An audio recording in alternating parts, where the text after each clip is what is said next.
Astrology isn't just about signs and symbols. It's a tool for navigating real life. Hello, and welcome to Astrology with Elisa. I'm your host, Elisa Dixon, and I'm so glad you're here. Let's dive in. If there's one thing people know about astrology, it's usually their sun sign, your birthday sign. But even though that's how most people think of themselves, it's actually the hardest energy to get in tune with. It's not the energy you show people. That's your rising sign. It's not the energy that comes naturally to you. That's your moon sign. And if you think about the moon sign as where you've come from, that's where your instincts kick in and where you play it safe, then the sun sign is where you're headed. It's where you take risks. It's the energy you grow into as you start to figure out your life's true purpose. The sun is your self-expression, your creativity, and your authentic self. It's your life force, your vitality, your radiance. It's the light you shine into the world when you're fully alive. And it can take some time to find it. Take me, for example. I'm an Aries sun, a sign that's known for being quick, competitive, athletic, and brave. But I also have a Capricorn moon and a Capricorn rising. So early in life, it wasn't about boldness or risk-taking. It was about responsibility, achievement, stability. See, Capricorn energy is structured. It's serious. It needs a plan before it takes a step. And I felt that energy strong because it felt natural.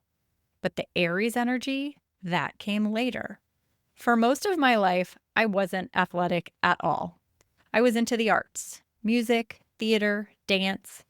I had zero interest in sports, and I never really liked working out. I thought it was gross to get sweaty.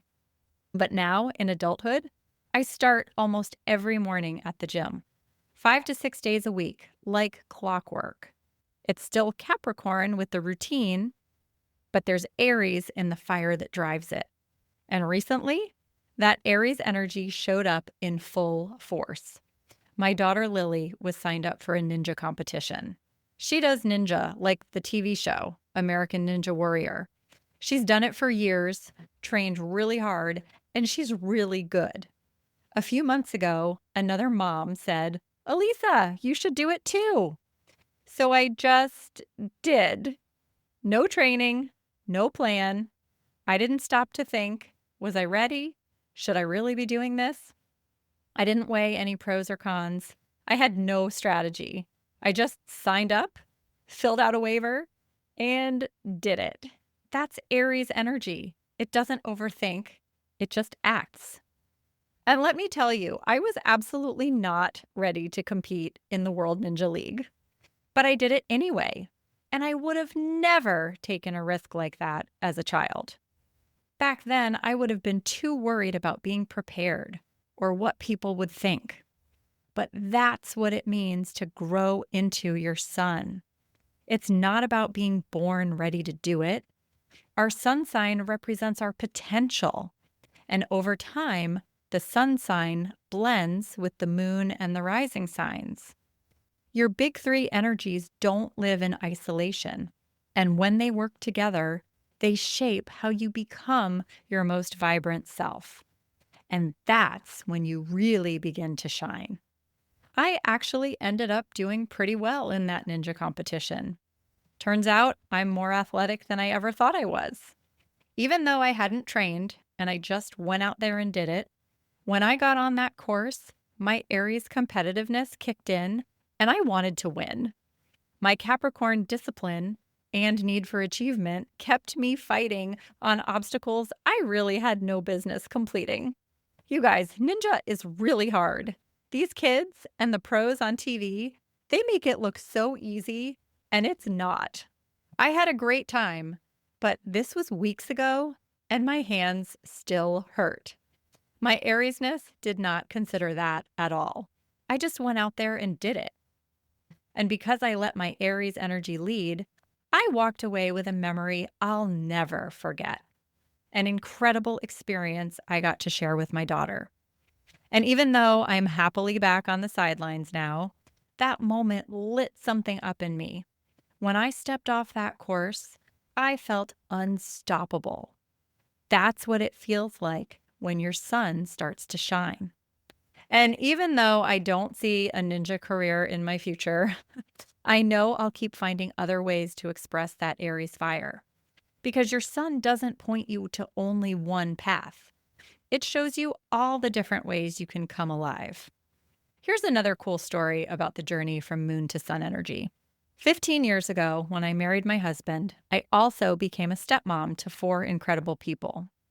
When I met them, they were 16, 12, 10, and 7, and still very much living in their moon energy. Back then, I didn't know anything about astrology. But now, looking at them and how they're living their lives through the lens of astrology, it feels like I'm getting to watch them grow up all over again, this time through their charts. They're all in their 20s and 30s now, and I'm seeing a lot more of their sun energy shine through as they blend the energies of their big three. Funny story, last year during a family vacation, we were getting ready for a game night on the first evening. And Kayleen, my stepdaughter, said, "You guys go ahead. I'm going to bed." And then the next night, same thing. Every night of the trip, actually, she went to bed no later than 8 p.m. I was surprised. I've known her since she was 10, and I don't remember her ever going to bed that early. She was always out late with friends, up all night during sleepovers. But this new routine actually makes perfect sense because Kayleen is a Pisces sun. Pisces energy is highly sensitive. They absorb everything around them. And to stay balanced, they need time to rest, reset, and retreat. Going to bed early, she wasn't being antisocial.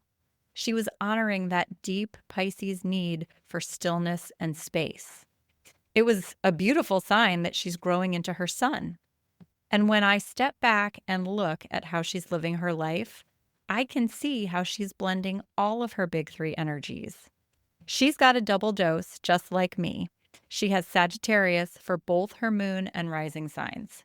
So freedom, truth-seeking, and a passion for justice have always driven her, emotionally through her moon and outwardly through her rising sign. When she went to college, she studied nonprofit management and got a job immediately working for a nonprofit. She then went on to law school and now runs her own business, writing grant applications for social causes she believes in. She's even starting her own nonprofit now. That's classic Sagittarius. Law, justice, advocacy.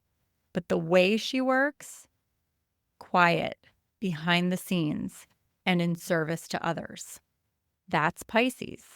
She's created a professional path that lets her Sagittarius moon be free, setting her own schedule, choosing which projects to work on, those causes nearest to her heart, all the while honoring the quiet strength of her Pisces sun. And that Sagittarius moon, it shows up in more than just her career. She's traveled all over the world. When she was in high school, she took a mission trip to a village in Africa. She's been to Europe more times than I can count. Recently, she even spent over a month backpacking through Europe by herself. When she starts to feel stir crazy, she doesn't just take a quick walk or book a weekend trip. She plans a big, long-distance adventure. That's Sagittarius energy through and through, independent and always on the move. And what is she doing when she's going on these big adventures? Mission trips. There's the Pisces again. Watching her step into that blend of Pisces compassion for those less fortunate and the Sagittarius courage has been a powerful reminder that the sun doesn't show up all at once. It unfolds gradually as we find new ways to embody who we are. That's the magic of sun energy. When it starts blending with the energies you've always known, your moon sign and your rising sign, when all three energies blend, that's when you really start to come alive. You become more you, and you shine in a way that nobody else can. Thank you all so much for listening. If you'd like to go deeper into your own natal chart, I'd love to work with you one-on-one. Several of you have already reached out and asked how to book a reading with me. Just go to my website, www.astrologywithalisa.com. Take a look at the services I offer. The most popular one is called Unveil Your Natal Chart. And if you add on the optional transits, then we not only explore your natal chart, but also how the planets in real time are affecting your personal energy right here, right now. But I can tailor the experience to whatever you need. Click Start Now to send me a message or reach out via text, email, or Instagram. I'll leave links in the show notes for how you can get in touch with me. I'd love to hear from you. Don't be shy. I know you're curious. And if you haven't already, please follow the show, leave me a review, and share this episode with a friend. This really helps me reach more people. And I want everyone to have the opportunity to really know themselves on a deeper energetic level. Thanks again so much, and take care. I'll see you next time.